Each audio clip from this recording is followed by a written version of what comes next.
Experience é uma palavra que ultimamente nós estamos ouvindo no mundo publicitário.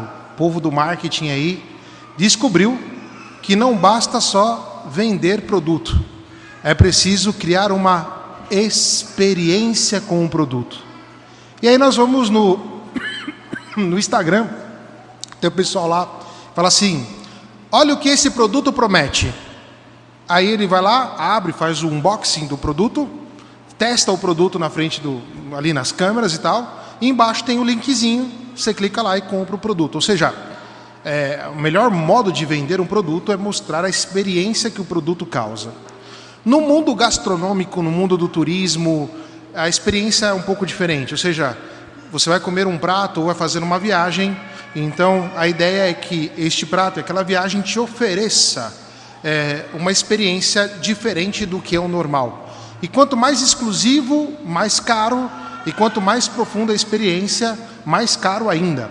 Muito bem, o que está por trás disso aqui? Está no fato que a constituição humana, o ser humano, ele é feito para experiências, ou seja, a todo momento a nossa realidade nos está dizendo coisas. A todos os momentos nós estamos imersos em sensações, os nossos sentidos são ativados, a nossa percepção ela é sempre vítima, por assim dizer. Vítima não é a palavra correta, mas vítima daquilo que está acontecendo, e por isso nós somos chamados, dentro deste mundo atual, a viver esta experiência profunda. E na vida espiritual, a experiência também não é diferente. Aliás, a experiência no mundo espiritual é algo muito mais profundo. E o que faz a experiência? A experiência, ela marca o nosso sentido, ou os nossos sentidos, ela marca a nossa carne, ela marca o nosso modo de pensar, ela marca as nossas percepções. Basta pensar em uma experiência negativa, que imediatamente nós chamamos de trauma. Aquilo marca a pessoa por toda a vida. E a experiência positiva não é diferente, e sempre ativa a nossa memória. Não entrarei no discurso da memória, que seria muito interessante também, mas isso ficará mais para a Quaresma. Em todo caso, hoje a ideia é pensarmos um pouquinho a questão da experiência do ponto de vista daquilo que Jesus Cristo nos propõe. E por que daquilo que Jesus Cristo nos propõe? Porque o risco, e um risco muito atual, é reduzir o cristianismo a um arcabouço de regras. E aí você vive aquela regrinha e está tudo resolvido. Só que esta regrinha, sem o fundamento da experiência com Jesus, ela se torna oca, ela se torna vazia. E a conclusão dela é tornar a pessoa muito dura, muito triste, porque não tem a profundidade daquilo que é próprio da experiência cristã. E é por isso que, quando abraçamos aquilo que a igreja nos propõe, nós não abraçamos uma norma seca. Por detrás daquela norma existe uma experiência vital que ilumina a nossa vida em primeira pessoa, que ilumina a vida de cada irmão e de cada irmã, que ilumina a vida da nossa comunidade. E este exemplo nós podemos pegar no Evangelho de hoje. Jesus Cristo passa e Jesus Cristo faz uma pergunta àqueles que começaram a segui-lo: o que vocês estão procurando? Pergunta que é muito forte, porque procurar, todos nós estamos procurando, em maior intensidade, em menor intensidade, mas nós sempre estamos procurando alguma coisa. Santo Agostinho vai nos dizer no livro As Confissões, logo no primeiro capítulo, os primeiros parágrafos, que o nosso coração estará inquieto enquanto não repousar em vós, ó Senhor. Ou seja, a procura do homem, de qualquer ser humano, ela é uma procura que dentro dela, de alguma maneira, quer o absoluto, porque nós não queremos ficar de procura em procura. Nós queremos encontrar algo ou alguém, de preferência alguém, que dê um sentido pleno para a nossa vida. e não que nos dê a metade ou que nos informe uma coisa que depois termina e temos que procurar outra. E é por isso que a experiência com Cristo, ela ilumina a nossa vida de tal maneira que toda a realidade, então, pode ser interpretada a partir deste encontro. Sem este encontro, nós vamos viver tudo pela metade. Inclusive a nossa vida espiritual, ela pode ser vivida pela metade se não tivermos um encontro verdadeiro com Jesus. Portanto, a pergunta, o que procurais, de Jesus, ela é muito forte. Ao mesmo tempo que o que procurais, teve uma resposta estranha da parte dos discípulos. Porque eles vão nos dizer: onde moras, ó mestre? Mestre, onde você mora? Quer dizer, a pergunta deles é: mestre, onde você mora? Parece uma pergunta muito banal e parece uma pergunta muito estranha. Mas saber onde Jesus mora, ele sendo um mestre, significa que você sabe o endereço de alguém que pode te ensinar alguma coisa. E é muito bonito isso, quando nós sabemos o endereço de alguém que nos faz bem, alguém que nos ajuda, nós vamos procurar sempre aquela pessoa. E por isso, hoje nós trocaríamos o endereço pelo número de telefone, né? Ou seja, saber o número de telefone de alguém importante para nós é uma coisa boa. Em todo caso, eles procuram saber onde Jesus mora e terão esta possibilidade de encontrar o Mestre quando precisarem. Mas, ao mesmo tempo, por trás dessa pergunta, pode estar uma sede de conhecimento. Quando nós, agora nas férias aí, a gente vai viajar, chega lá no interior, aí o pessoal pergunta, da onde você é?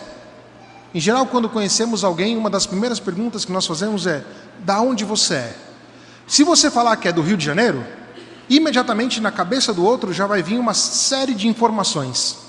Se você falar que é de Minas Gerais, virá uma série de informações. Se você falar que é de São Paulo, virá uma série de informações. Isso tudo ajuda a contextualizar quem é o outro.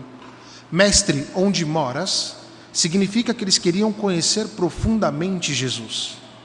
Mas, ao mesmo tempo, onde mora, significa a importância daquilo que eles querem saber. O exemplo é negativo, mas acontece também no positivo. Sobretudo na vida de casado. Já parou para olhar quando a tua mulher te olha com um olhar torto? E aí você fala, o que foi? Ela vira para você e fala assim, quando chegar em casa a gente conversa? Muito bem. Isso acontece com os filhos também, né? Mas a ideia é que em casa nós dizemos as coisas importantes. Ou seja, coisas muito sérias nós não dizemos na rua. Não falamos em qualquer lugar. Coisas sérias nós falamos dentro de casa. E dentro de casa também, outra perspectiva é que nós sabemos quem é o outro. Ninguém se esconde dentro de casa. Dentro de casa nós somos aquilo que nós somos. Não tem o porquê ficar se escondendo, ficar colocando máscara. Dentro de casa a gente anda descabelado, dentro de casa é tudo normal, não tem uma dificuldade. Portanto, a sede dos discípulos de saberem onde Jesus morava significa o querer um encontro profundo com o Senhor. Portanto, quando Jesus fala, o que procurais? Eles respondem, onde moras? Como pergunta, no fundo está revelando a busca por um conhecimento mais profundo, por uma seriedade naquilo, por uma experiência que seja muito familiar, muito familiar. Mas o mais legal de tudo isso é que Jesus, se fosse da publicidade no dia de hoje, ele teria ganhado o prêmio iBest. Ele falou assim, vinde ver. Jesus Cristo não pegou o catecismo, nem o código de direito canônico e jogou na cabeça dos caras. Jesus Cristo convidou os discípulos para uma experiência. Vem ver onde eu moro. Vem passar um dia comigo. E, de fato, o Evangelho fala que eles passaram aquele dia com Jesus. Imagina se tivéssemos nós essa oportunidade de passar um dia na casa de Jesus. Basta imaginar se tivéssemos a possibilidade de passar um dia na casa de alguém famoso. Ali eles puderam ver quem era Jesus. Puderam aprender a gramática da sua linguagem, dos seus gestos, do seu olhar, do seu modo de ser. E essa experiência com o Senhor marcou profundamente esses dois discípulos. E a experiência com Cristo marca também a nossa vida. Não basta seguir regrinhas no mundo cristão. Aquilo que se espera de nós é sermos amigos do Senhor, é viver sempre um relacionamento com Ele que é dinâmico e nunca estático. Um relacionamento que nos transforma de tal maneira, que aos poucos nós passamos a nos assemelhar com Cristo. Cristão quer dizer outro Cristo. E quanto mais profundos nós somos na experiência com Cristo, mais o nosso modo de ser, e modo de ser, entenda, a nossa carne, os nossos gestos, a nossa psicologia, os nossos sentimentos, tudo aquilo que nós somos vai sendo transformado de tal maneira que podemos mostrar Cristo para o outro. E é esta experiência que eles vivem com Cristo na casa de Jesus é que faz eles proclamarem Cristo também para o outro. Neste mundo em que as pessoas estão procurando, mas não sabem onde encontrar. Neste mundo em que as pessoas vivem um pouco perdidas, sem pontos fixos, nós cristãos somos convidados a dar um testemunho eloquente da presença de Cristo. E esse testemunho eloquente não é jogar na cabeça do outro as normas do cristianismo, não. É dizer ao outro que aquilo que ele está procurando vai ser satisfeito somente quando ele encontrar Jesus. De alguma maneira, é a sabedoria de perceber que o outro, justo ou errando, certo ou errado, ele está procurando Cristo. E quando nós conseguimos interpretar a busca do outro e dizer, olha, isto que você está querendo é Jesus, o outro passa a ter uma experiência com Ele. É muito bonito isso, é muito sutil. E é onde nós encontramos no elenco de leituras isso hoje? Na primeira leitura do livro de Samuel. Samuel acorda bem 3 vezes e vai falar com ele, me chamastes? Eli disse, não te chamei, mas Eli foi sábio. Percebeu que era Deus que estava chamando e ensinou ele a compreender e responder àquela voz. Nós que tivemos a experiência com o Senhor e que temos a experiência com Cristo, nós somos chamados a encontrar o outro e ensinar o outro a viver esta experiência e dizer ao outro, isto que você está vivendo é a voz de Deus que está chamando você. E trazer o outro para viver uma experiência com Cristo. E aí sim seria a segunda, a terceira etapa de compreender o Evangelho, de se aprofundar no amor com Cristo, de viver em comunidade, de aprender o catecismo, de aprender as leis da igreja. Isso é um terceiro passo. E por que é um terceiro passo? Porque o que fundamenta tudo isso que nós temos como tradição é o fato de que nós encontramos o Deus vivo e verdadeiro na pessoa de Cristo. E a partir disso é que nós podemos dar passos na nossa vida cristã. Se fazermos o contrário, nós corremos o risco, não significa que isso acontecerá, de nos perder. Porque teve gente que se converteu muito tempo depois. Exemplo, Santa Teresa d'Ávila. Santa Teresa d'Ávila era uma boa freira, uma mulher, mas com 40 anos de idade, ela se converte, sendo já católica, sabendo todos os princípios. E quando ela se converte? Quando ela consegue ter um relacionamento profundo com Jesus. Aí a partir daquele momento tudo faz sentido, tudo se torna novo. E aquilo que se espera de nós como cristãos é procurar este relacionamento com o Senhor, é indicar aos nossos irmãos também este relacionamento com Cristo. O que é viver em comunidade? É estarmos juntos, ajudando um e o outro a perceber onde Cristo se manifesta na nossa vida, o que para nós é uma riqueza também. Perceber que Cristo se manifesta na vida do outro, ouvir o testemunho do nosso irmão, ouvir a beleza daquilo que ele tem para contar enquanto experiência com Jesus, ilumina também a nossa vida. E essa experiência, ela vai sendo, obviamente, registrada e ela vai percebendo a sua universalidade. Mas nós não podemos colocar os nossos sentimentos, a nossa psique, os nossos sentidos como coisas quaisquer. Não é isso. A experiência com Cristo, ela é total. Ela muda a nossa vida completamente e dá sentido a toda a nossa existência. E aí que nós passamos a ser pessoas felizes e não cristão chato, né? Ou como disse um padre, chatólico. O católico é o que fica enchendo o saco do outro, dizendo que o outro está errado, que o outro não sei o quê, mas nunca pergunta se a experiência do outro, o caminho de salvação dela, está levando ela para Cristo. A pergunta é essa. Tudo aquilo que nós vivemos nos está levando para Cristo. Agora, precisamos interpretar essa experiência. E talvez somos nós os intérpretes dessa experiência na vida do outro. Ajudar o outro a dar passos em direção a Jesus. Demonstrar para o outro que aquilo que ele está procurando encontrará descanso somente com Cristo. E essa é a beleza do cristianismo. Isso é a grandeza de viver uma experiência profunda, em que toda a nossa carga existencial, ou seja, tudo aquilo que nós temos, é implicado nessa experiência, de tal maneira que aos poucos se transforma. Tem gente que se transforma de um dia para a noite, graça de Deus.